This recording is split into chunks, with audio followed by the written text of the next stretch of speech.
पश्चिम बंगाल पहले फेज की वोटिंग ने सिर्फ रिकॉर्ड ही नहीं तोड़े बल्कि लोकतंत्र की एक ऐसी तस्वीर भी पेश की जिसमें राजनीतिक पंडितों को भी हैरान कर दिया। क्या ये बदलाव की आहट है या फिर ममता के दुर्ग को और मजबूत करने का संदेश?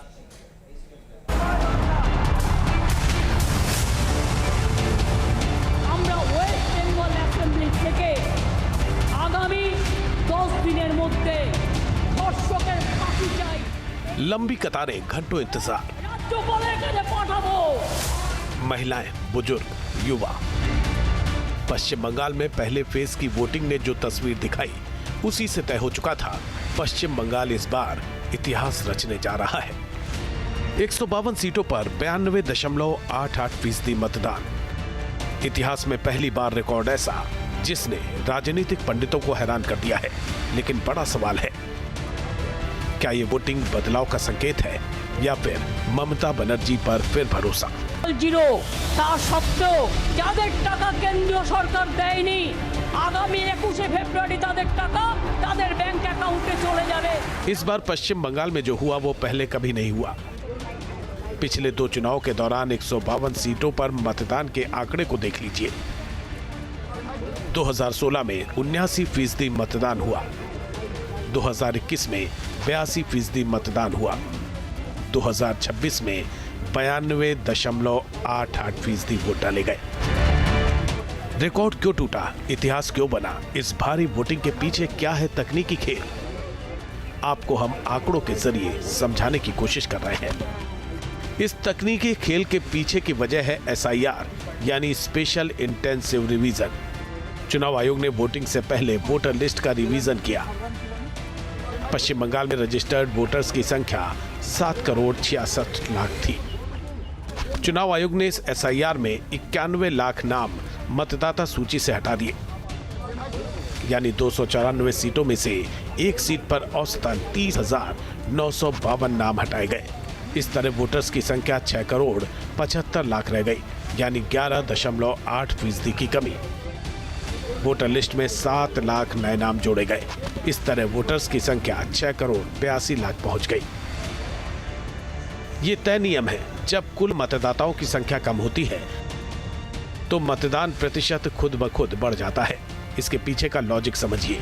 मान लीजिए किसी विधानसभा में 100 वोटर्स थे, उनमें से 80 ही वोट डालते, यानी 80% वोटर टर्नआउट।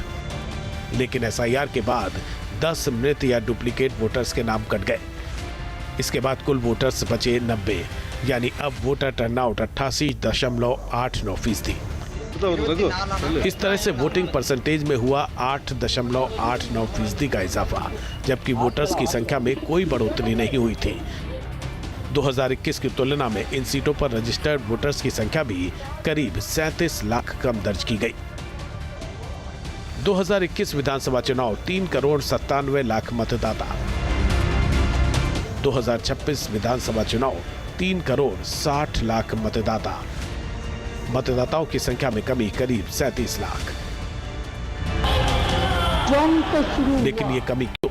क्या ये क्लीन अप ड्राइव यानी SIR की वजह से हुआ, जिसके तहत उन नामों को हटाया गया था जो इस दुनिया में नहीं थे या फिर पलायन कर चुके थे या जिनके नाम लिस्ट में 2 बार दर्ज थे? आंकड़ों का गणित कहता है कि असल भागीदारी में कोई बड़ी गिरावट नहीं आई है। 2021 में इन सीटों पर मतदान करीब 80 से 82% रहा, यानी करीब 3.2 से 3.3 करोड़ वोट पड़े। 2026 में मतदाता कम हुए, लेकिन टर्नआउट 92.88% के ऐतिहासिक स्तर पर पहुंच गया। इसका मतलब है कि इस बार भी करीब 3.3 करोड़ वोट ही पड़े हैं, यानी अभी भी हिस्सेदारी करीब करीब वैसी ही है जैसी पिछली बार थी। बस अब चुनाव आयोग की लिस्ट से वो खाली नाम हट चुके हैं जो कभी बूथ तक पहुंचते ही नहीं थे। News nation.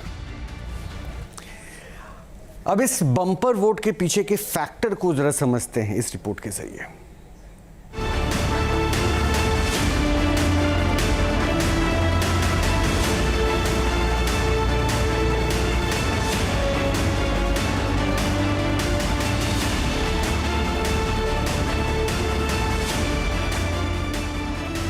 पश्चिम बंगाल में इस बार की वोटिंग में सबसे बड़ा फैक्टर रहा SIR यानी स्पेशल इंटेंसिव रिवीजन। चुनाव आयोग ने करीब 91 लाख संदिग्ध नाम वोटर लिस्ट से हटा दिए, जिससे वोटर लिस्ट पहले से साफ हो गई।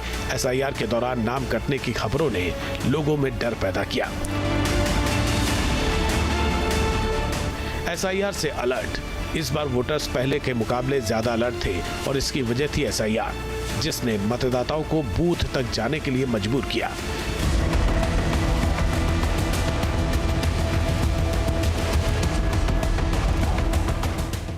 SIR के दौरान नागरिकता को लेकर अफवाह उड़ी। लोगों को लगा कि वोट डालना उनकी पहचान और नागरिकता साबित करने का सबसे बड़ा जरिया है, इसलिए दूसरे राज्यों से भी लोग वोट डालने अपने अपने घर पहुंच गए। दूसरी तरफ ममता बनर्जी ने अपनी हर रैली में इसे अस्तित्व की लड़ाई करार दिया। NRC और CAA के डर ने मुस्लिम समुदाय को एकजुट किया। वहीं दूसरी ओर बीजेपी ने भ्रष्टाचार और तुष्टीकरण के खिलाफ हिंदू मतों के ध्रुवीकरण की कोशिश की। सुरक्षा के कड़े इंतजाम। वोटिंग बढ़ने की एक और वजह सुरक्षा के इंतजाम भी हैं। चुनाव आयोग ने बंगाल में इस बार बड़ी संख्या में सेंट्रल फोर्सेस को तैनात किया। सेंट्रल फोर्स की 2450 कंपनियां यानी 2.4 लाख से ज्यादा जवान तैनात थे। करीब हर 150 वोटर्स पर एक सुरक्षाकर्मी था।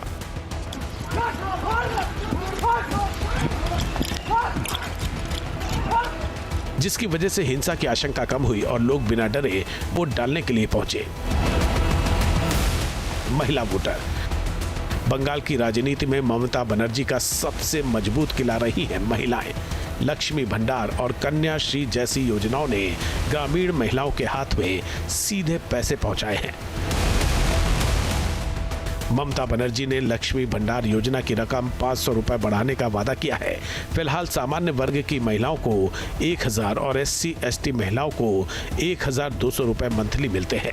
कन्याश्री प्रकल्प योजना के तहत 13 से 18 साल की छात्राओं को 750 रुपए सालाना छात्रवृत्ति मिलती है और 18 वर्ष की उम्र तक विवाह स्थगित करने पर एक मुश्त 25,000 की सहायता मिलती है। दूसरी तरफ बीजेपी को भी पता था कि बिहार में किस तरह महिला वोटर्स ने विपक्ष के तमाम गुणा गणित फेल कर दिए थे, लिहाजा बीजेपी ने यहां भी महिला कार्ड दोहराया। बीजेपी ने ऐलान किया है कि सत्ता में आते ही वो महिलाओं को हर महीने 3000 रुपए की मदद देगी। सरकारी बसों में मुफ्त यात्रा और सरकारी नौकरियों में 33% आरक्षण देने का भी वादा किया। यानी पहाड़ से लेकर मैदानी इलाकों तक महिलाओं की रिकॉर्ड भागीदारी बताती है कि वो अपनी योजनाओं की सुरक्षा के लिए उतरी। एंटी इनकम्बेंसी का फैक्टर। पश्चिम बंगाल में 2011 से ममता बनर्जी का एक छत्र राज है, लेकिन 15 साल का लंबा वक्त बेरोजगारी, अपराध और भ्रष्टाचार जैसे सवालों को भी साथ लाया है। टीएमसी ने एंटी इनकम्बेंसी को भांपते हुए 74 विधायकों के टिकट काटे और 15 की सीटें बदली है। इसके बावजूद लोगों को लगा कि इस बार बदलाव जरूरी है और हो सकता है इसी वजह से लोग घरों से निकलकर पोलिंग बूथ तक गए। कांटे की टक्कर।